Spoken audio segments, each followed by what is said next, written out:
Welcome back to another episode of 22 at the Lips. I'm your podcast host, Alexis Stout. And if you are not new to this journey, you know the spiel. But if you are new to this journey, this is the podcast from EMS providers, myself, to other EMS providers and healthcare providers, and anybody and everybody in between, whether you are the average everyday bystander who just so happened to stumble upon this journey, like I stumble across my words, or whether you work in the healthcare field and you are interested to know more, interested to get opinions, insights into what other people think, welcome.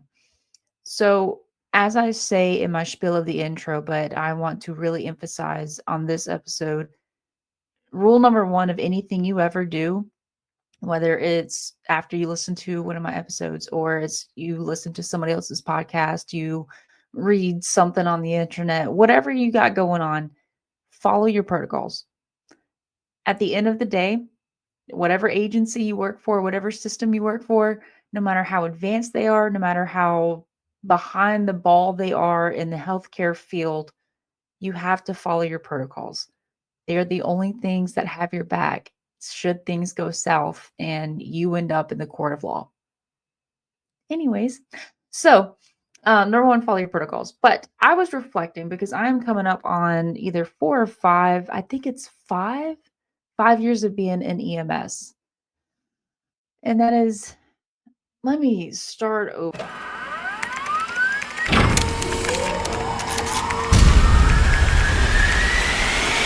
Sorry for the intermission. I looked it up. It has been 5 years, but um, I've been in this job for 5 years now, coming up, and I have learned quite a significant amount about myself, about what I stand for, about the kind of person I want to be in the future, about what I agree and disagree with, what hills to die on and what to just swallow and get through to get to the end of my shift.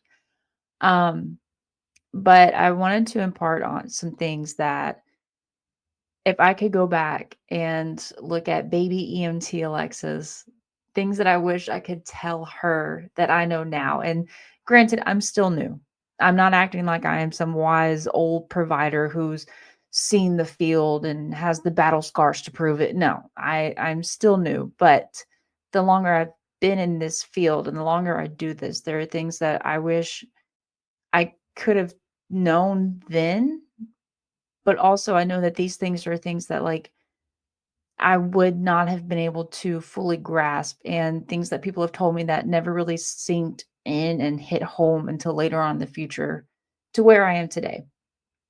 Um, there are things that I tried to tell students that I'm an FTO for. There are things that I try to implement to anybody that I work with. There are things that I tell and remind myself at the beginning of every shift, like, hey, remember XYZ. Hey, remember this. Just a couple of things, and it's not going to be a super long episode for that reason, but here we are. I think the most important number one thing, numero uno, one, before you judge another provider, before you meet them, take everything with a grain of salt, especially when it comes to the stories.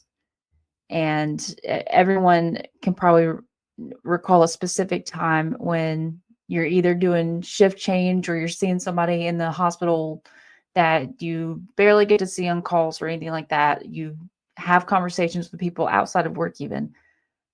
It's that conversation flow of, hey, did you hear so and so did this on a call? Everyone knows that moment. If you worked in this field long enough, you know that moment. And I will have a caveat to say, granted, some providers, after you meet them or work with them, it's a different story because you get to see them in action and you kind of put pieces together. But remember, the most important thing whenever this starts happening, you weren't there. You were not on that call. Even if, and it's happened several times, somebody was their EMT or another medic that was working with them, they were on that call with them and they're telling the story. At the end of the day, if you weren't there, you don't know the full story. Um, Kind of brings up a caveat of another thing that I wish I would have known is if there's gossip going around, don't spread it. It's uncomfortable to, and I will go ahead and out myself. I don't do this all the time, but if, people are talking about someone, or whether it's a supervisor or it's a coworker, whoever it is, it's not comfortable to walk away. I'll be honest, I'm not always the bigger person. Sometimes I listen. Sometimes if I have my 2 cents, I may or may not chime in. I'm just being brutally honest on this one. But I don't know. It's hard because you want that camaraderie with your fellow providers and your coworkers, and especially if it's your partner, you want that camaraderie and you want to be able to say, like, yeah, I agree. They're a piece of work. But at the same time, you are not that person. I say it all the time. Anytime someone's ragging on a supervisor, whether I disagree or I agree, I'll say it. I can't be a supervisor. I can never be a supervisor. I am not made to be a supervisor. So, no, I don't agree with everything supervisors do, but that doesn't mean I'm going to rag on them to anybody and everybody that'll listen. Sometimes it's hard, but it's easier to keep your mouth shut. Caveat to that, don't be a snitch. Man, nobody likes a snitch. It just just because you hear it doesn't mean you gotta go and repeat it and make somebody else look like the bad guy. They already are doing that for themselves. Speaking of supervisors, number 3, 2, 3, bring up problems with your supervisor when it really is out of your capability of fixing. So, for instance, if it is something that needs to be fixed ASAP, if it is something that needs to be fixed by the end of the shift, bring that up to your supervisor. Please give them a call, send them a text, do what you got to do. If you do it too frequently, you become the employee who cried wolf, and you start to wonder why they don't answer your phone calls. I have been there. I have wondered, why doesn't the supervisor answer when I call? Because I call all the time. That's why. Stop calling. It's not something that they need to know in that exact moment. So stop. Um, Sometimes it's things that, just being brutally honest, I have FaceTimed a supervisor, not in front of the patient. I walked away, not abandonment. It's a long story. To FaceTime the supervisor to show a 12 lead because I had to ask, what is this? And the supervisor promptly said, oh, I don't know. That looks bad. So it was warranted. But I don't know. Sometimes there are things that, even though I don't know, even though if it's something that needs to be fixed, it may not have a solution at that exact moment. So don't get mad if your supervisor tells you, I don't know, or I don't know, they have 100 other things going on. They can't get to your problem right now. And if it's not detrimental to anybody like yourself, your partner, your patient, it can wait. There are things that really can just wait. Just like I don't want, as soon as I get to my shift, I don't want the crew that I'm relieving to tell me all of the problems that's wrong with the truck as soon as we get there. Give me a second. Treat your supervisors the same way. If there's a problem that you can resolve the best of your ability to do so, like an adult, do so. It's easy and it's done, and you don't have to tell the supervisor, and you can continue to fly under the radar. However, there are some things that it I'm not saying you need to bypass the supervisor. That's a terrible idea. Follow your chain of command. But there are things that either the supervisor can't get to in that moment, or things that need to be further brought from the supervisor to higher ups. And I will say this because I've seen it time and time again. Paper trails go a long way. Just because you tell something, if it's something that needs to be resolved, whether it's with another coworker or it's something you see continually happening, or like I've had one time, somebody is abusing the 911 system and nothing's getting done about it because they're abusing the 911 system. Saying it doesn't really go that far if you're trying to track down how many times this instance has occurred. And I'm just going to leave it at that. Paper trails go a long way because it is a notable, I'm not going to say offense, but notable instances that can be tracked down to specific dates and times. Another thing that I've learned, once you've seen one EMS agency, you have seen one EMS agency. Once you have seen one department, you have seen one department. And It doesn't matter if you work in the fire department. It doesn't matter if you work in EMS. It doesn't matter if you work in the hospital. One is one. And that's not my phrase. I'm not going to try to act like I coined that phrase. I did not. Um, I grew up in EMS at one specific agency, and the whole time I just remember thinking there was another another agency I wanted to work at so bad. I would drool when I would see their ambulances, or if I saw them in their uniform, I would drool. And it seemed like if I made it and I got hired on with them, I would have arrived at some golden destination and been the best provider I ever could have been. That's not the case. Looking back now and talking to some of their personnel, I would have drowned. And I will say that running back to back like that, I would have probably quit within a month. And I will also say that to say this, just because you hear about one EMS agency that sounds atrocious and everybody rags on them and they're the laughing stock of the field, you don't know until you've been there. I have personally worked at an agency that had such a bad rep, and somebody told me, you're going to want to end your life within 6 months of working there. That is so drastic. That is so, and let's be honest, that is so unnecessary. Why would you say that? Why? And that was not the case. And all of their horror stories of getting off 2 and 3 hours late every single shift. And, you know, upper management is always coming after you and this and that and blah, blah, blah. I'm not going to say I never got that, but like, it wasn't as bad as they were saying. And it kind of goes back to the idea of, once you've seen one EMS agency, you've seen one. Once you've seen one fire department, you've seen one. If it's a bigger agency, once you've seen how one area is operated, you have seen how one area is operated.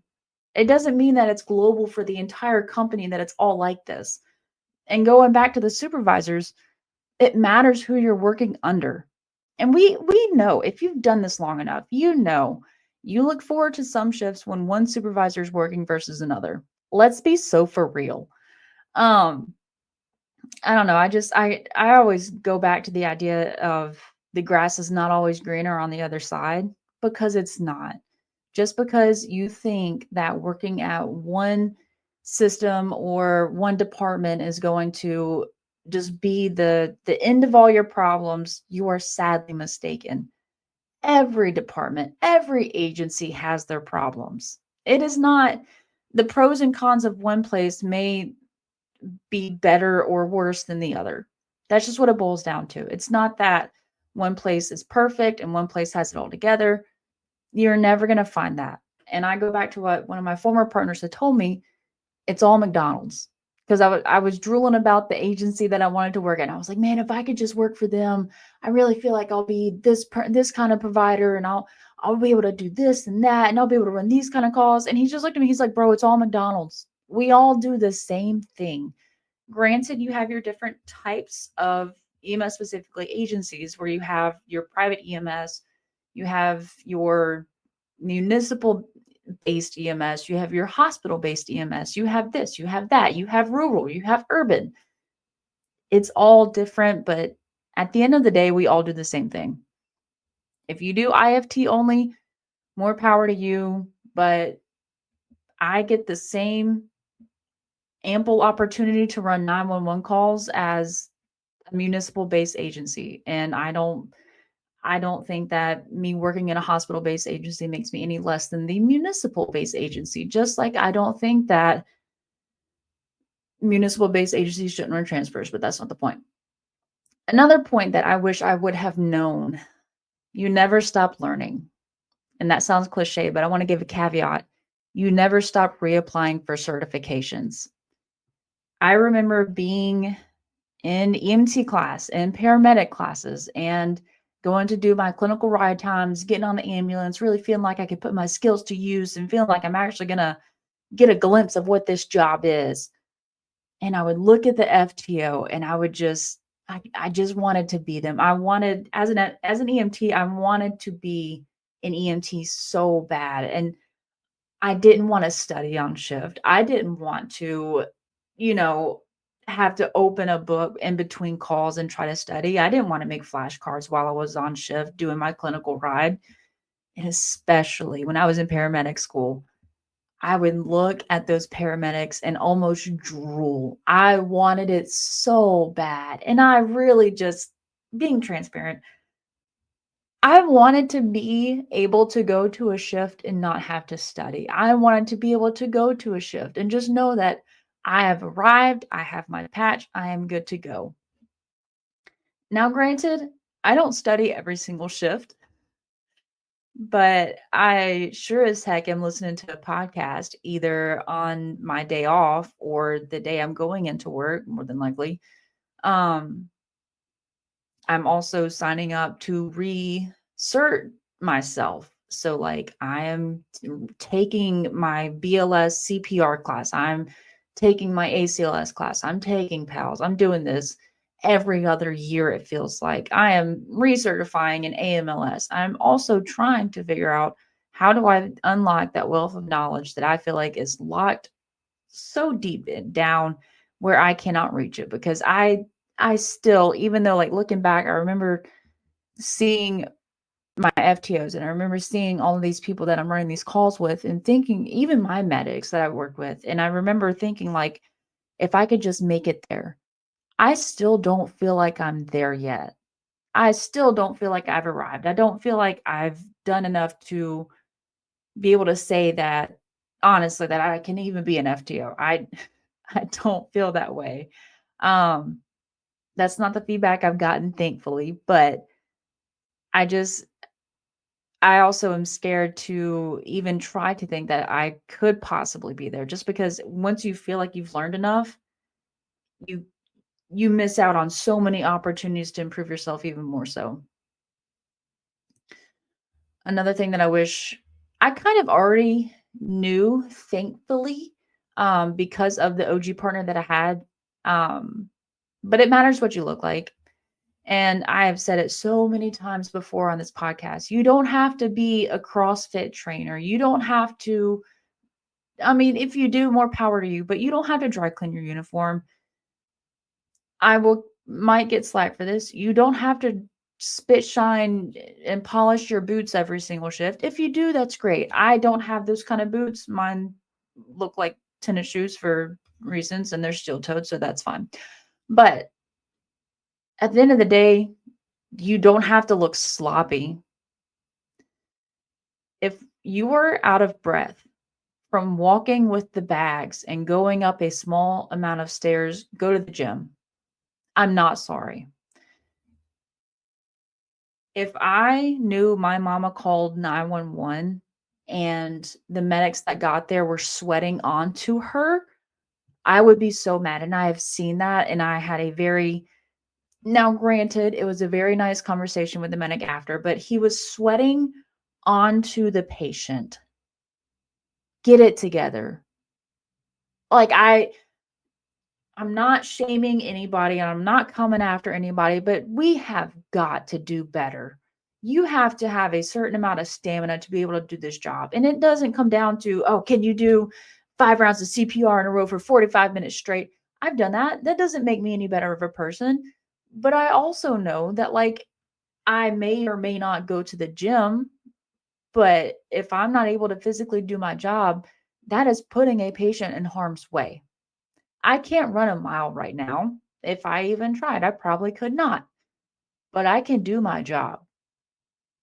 And you've heard that thing of, patients offering the medic oxygen because they couldn't make it up the flight of stairs. If you are that out of shape, not only does that look bad on you because you were supposed to be an example to patients, it's scary. I I don't want this is kind of funny for so many reasons. If I'm working with somebody and I am scared for their health, bro, that's another patient for me. And I am not about it. Like, no, thank you. Um, and I'm talking about things that can be helped. Now, granted, there are times when you cannot help the health condition you have, but maybe it's not as simple as going to the gym or taking vitamins or cutting back on the amount of ice cream cones you eat, whatever. You don't need that second slice of cake. But if it is something that is a detriment to your health to the extent of you don't know if you're going to make it through this shift for that ailment or for whatever is going on, you need to go home. There is no excuse. Anyways, going back to the point, not saying you have to dry clean your uniform. I'm not saying that you need to iron your EMS pants and have a crease and have them starched and stiff. I'm not saying that, but I'm also saying, come on. You shouldn't be going into Meemaw's house with a dirty, nasty uniform on. And that's why you keep a backup pair in your car. The amount of times that I have gone into a shift thinking, oh man, I forgot my backup uniform. I'll be fine. I end up eating that mistake very quickly. And then you just feel gross for the whole rest of the shift. Bring your backup uniform. Either keep it at work if you guys have lockers or, spaces you can put stuff, or just like I do, keep it in your back seat. Just have it just in case. Another thing I would have known, especially as an EMT, especially hone in on your BLS skills. And I will be the first one to admit, if I if I was given two triangle gauze bandage things and told to perform a sling and swath, it would take me a second. If somebody breaks their elbow, I sure as heck hope my partner knows off the top of her head how to do it, because I have forgotten. I can get through it. I know to make your little knots at the end of the triangle, but like it's going to take me a second and it may not look pretty because it's a BLS skill that I don't practice. And especially, I wish before getting my medic, and I don't think it made me a terrible provider, but I wish I would have been able to better know how to get patients out of houses. That is something that it took me until like 2 years ago. Yeah, 2 years ago. It took me until that long to really start being able to critically think, how are we going to get this patient out? I don't know if I just was winging it, if I just leaned too heavily on my partners or other people working around me. I don't know. I somehow missed that. I am still learning new ways.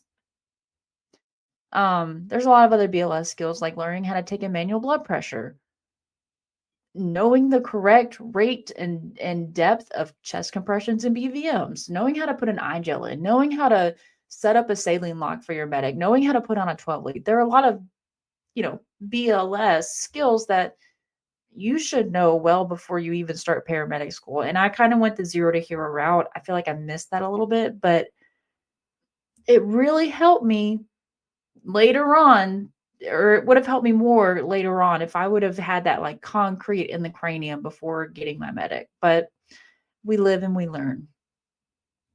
Something that I still have to remind myself all the time. Not every patient is emergent, and that's fine. I like actual emergencies and using my training and education, but I also understand that our job is now the way the healthcare system is working and the way people think they'll get seen faster, and I don't know, the whatever goes through people's heads of why they call 911 when it's not a life-threatening emergency. It's fine. It is fine. And I am to the point where when I start getting frustrated, I look at my partner and I say, it's a paycheck. I need a paycheck. And that's fine. I used to get so mad when people would call 911 for the silliest reasons, but it's a job. It is part of the job. And even if you can you can intubate somebody from across the room like you're playing darts or something, that doesn't amount to much if you don't have kindness and empathy and compassion. If you are not able to build a rapport with a patient, talk to a patient, I don't care how many IVs you can get. I don't care what critical care aspects you have in your belt. You need to be nice. That's sometimes that's hard. So Another thing I wish I would have known is the importance of getting a good history outside of checking boxes. The more you let the patient talk, the more they will tell you. And that's why it's so important to build a good rapport with your patient. And it's not going to happen every single time, but building a good rapport of just listening to them, letting them talk, letting them tell you what's going on, asking broad questions so they can fill in all the blanks. And it's not something that you learn in EMT school, paramedic school. It's not something you'll find specifically on a checklist. Some of those questions and some of the ways that you ask questions are learned through just experience. But it's also important to know what questions to ask to get pertinent negatives. So it's not just, are you having any chest pain? It's also asking, are you dizzy? Do you feel weak? It's not just, does anything make it better or worse? It's also, does it hurt when you breathe in or out or both? It's not just, do you remember falling? It's, hey, do you think that you lost consciousness? What is the last thing you remember?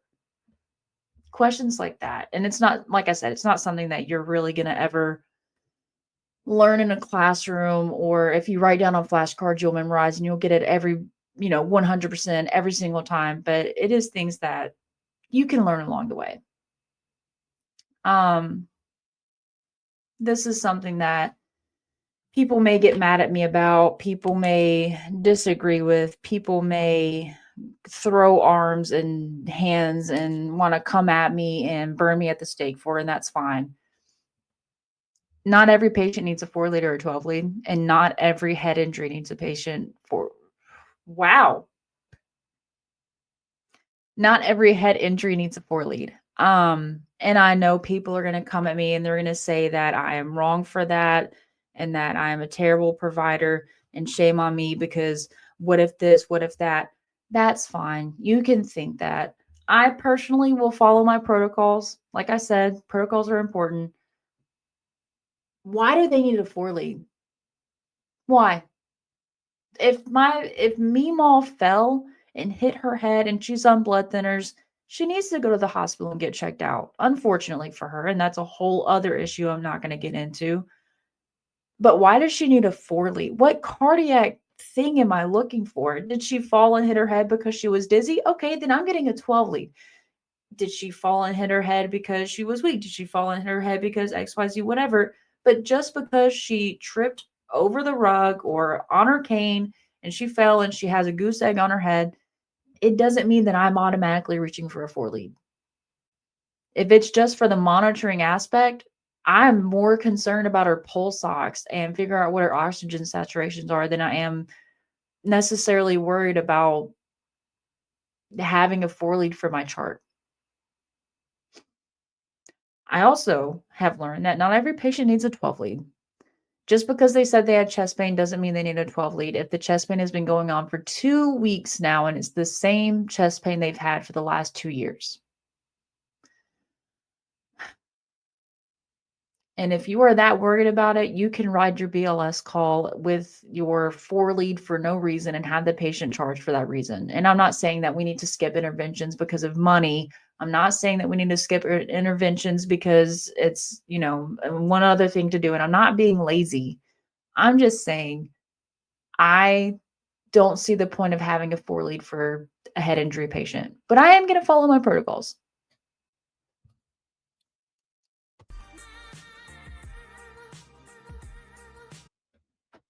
Another thing I wish I would have known is that some calls are going to stick with you, and that's okay because it helps you learn. And I'm not talking about the calls that wake you up in the middle of the night from, a flood of memories, or if you smell something or you see that very specific house. I'm not talking about those calls. I'm not talking about the bad ones that stick with you. I'm talking about the ones that, even if it's a dumb mistake, you can't get it out of your head. Um, mine, my go-to, the one that sticks with me all the time is back when I was working in Louisiana. I was still an EMT at the time. We had a patient who fell at the nursing home, hit his head. He, quote unquote, wasn't himself. He has dementia. He has Alzheimer's. That's not the point. We were driving to the hospital, and my partner, as I'm driving with the GPS trying to just get to this hospital, My partner comes up to the front. He says, "Bro, where are we?" And I said, "Oh, we're in insert city name." And he says, "Why are we downtown?"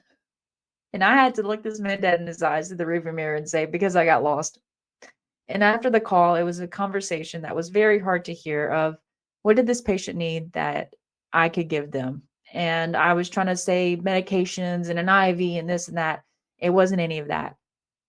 The patient needed the same thing that the medic and myself could give them, and it is a CT. And my partner said, "What could we not deliver to that patient in a timely manner?" And I said, "We could not deliver a CT in a timely manner because I got us lost."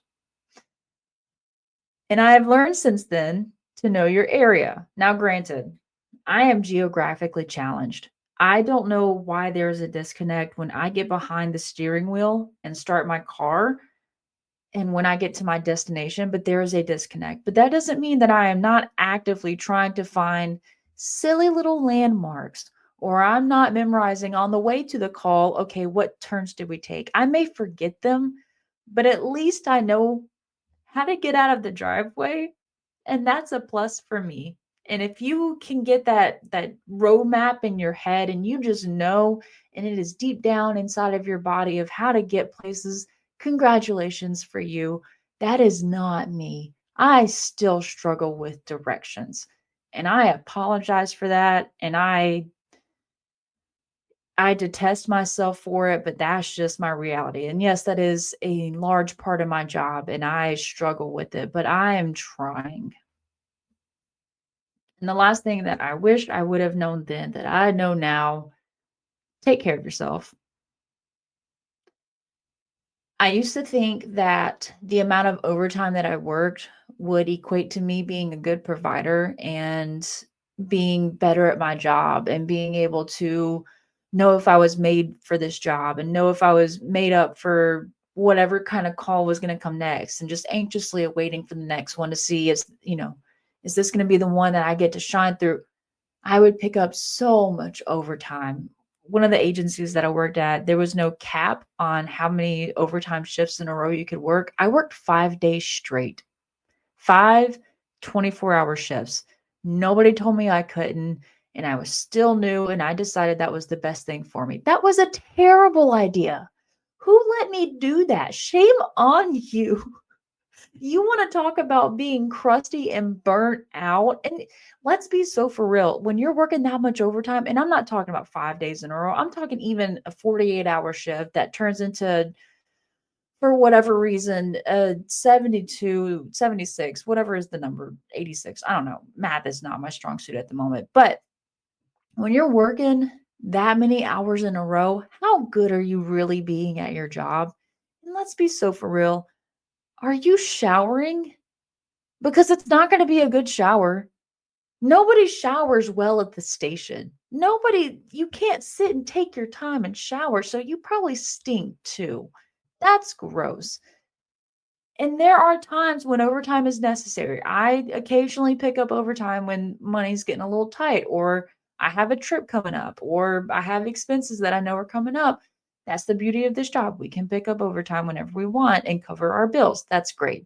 However, nobody's going to congratulate you for the amount of overtime you're working. And if they do, it's short sighted until they need the next shift covered and they're calling you about it.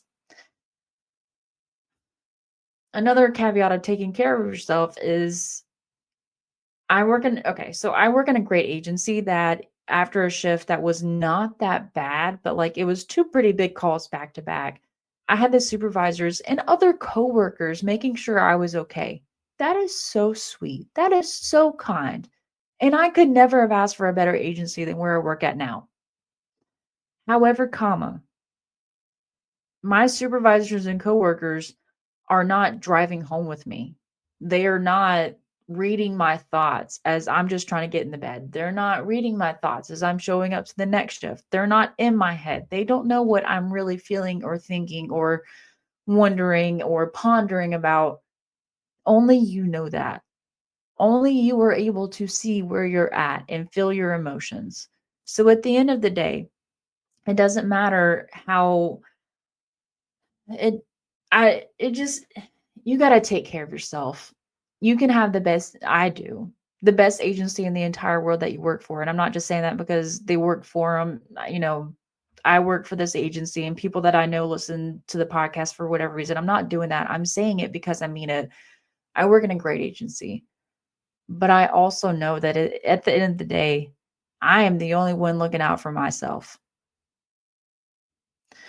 So that's all I got. If there are if there's anything that you want to add in, anything that you feel like I skipped, anything you feel like I missed, add it in the comments, just because there's so many things to impart onto our next generation of sweet little providers that are getting into this field. Bless their hearts. But that is all I have. I just wanted to share a couple of things that I wish I would have known and things that I wish I could go back and tell myself, but I'm also glad that I can.